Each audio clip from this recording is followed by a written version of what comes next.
The Voltron Legendary Defender fandom is filled with talented artists, authors, and video editors, but there's also no shortage of compelling fan theories. Today we'll be taking a look at a few of them. Whoosh! It's us! When we first decided to watch Voltron Legendary Defender, we had no idea what it was. It was just a way to fill a boring Saturday afternoon. I still haven't watched a full episode of Go Lion or Defenders of the Universe, so before Season 2 came out, I saw all of the Galra Keith fan art and thought it was cute, but didn't really think it was a valid theory. But it was true. Not only did this completely take me by surprise, it made me take a step back and re-watch the show with different eyes. So before the release of Season 3, I wanted to make a video about some of my Voltron theories. First, let me say that some of these have also been talked about by other people, but for my videos, I'm trying to use only the evidence that I found on my own while watching the series. Number 1. Alfor is still alive. This one is very basic and is built on a simple premise. They ain't dead if there's no body. After putting Allura in a cryopod, Alfor seemingly dies, most likely at the hand of Zarkon. We can infer that neither Galrans or Alteans live to be 10,000 years old, based on Allura's reaction here. We've been asleep for 10,000 years! That means that if Alfor is alive, it definitely isn't in the traditional sense.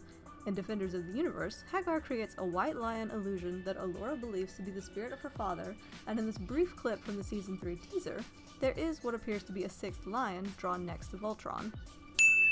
Could this be a clue that Alfor is still alive in some capacity? Most likely not, but it is a lot of fun to think about. Number 2.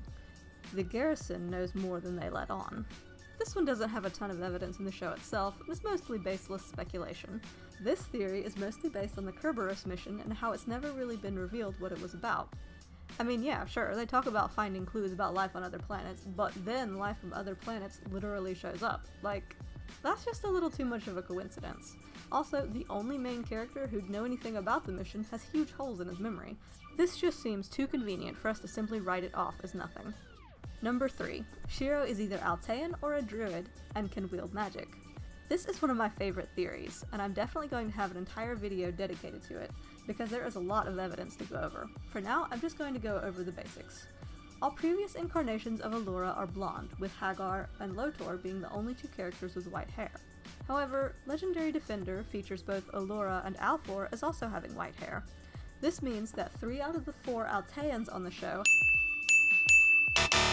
have white hair, and it definitely seems to be a very deliberate decision on the part of the writers to make white hair an Altean, specifically a magical Altean thing.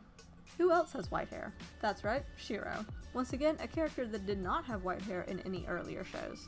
The second thing I'm going to talk about is his arm. All the Galrans we've seen sporting similar prosthesis or genetic enhancements interact with them much differently.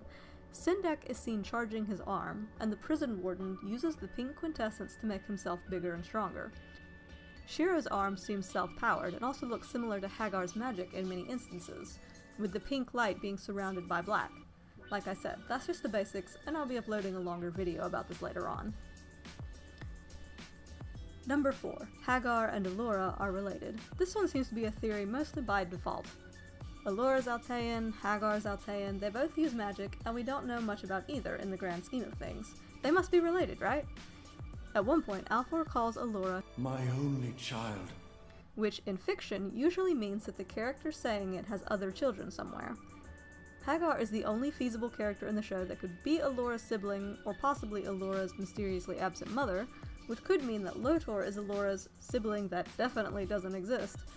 However, Allura doesn't seem to recognize Hagar at all, so I don't know. I'm not super attached to this theory, but it would make for a lot of interesting soap opera drama. Just imagine if Allura, Hagar, Lotor, Zarkon, and Keith were all related. That could practically be its own show. Number 5. Zarkon isn't as evil as he's depicted, and the Alteans are not as altruistic as they seem to be. Remember, the Alteans are a planet of peaceful diplomats. Why did they wake up one day and think, you know what peaceful diplomacy needs? A big, superpowered, fully weaponized robot made out of magical sentient lions. This is something that every peaceful diplomatic nation does, definitely. This is another theory that I'm not really invested in, since it being true would weaken the overall premise of the show. We're here to see Zarkon get punched in his quiznacking face, goddammit. Still, Zarkon was a good guy once upon a time, so it will be interesting to see what turned him to the dark side. Have some theories of your own? Let us know in the comments. Also, be sure to like this video and subscribe to our channel to count down to Season 3 with us. See you next time! Bye!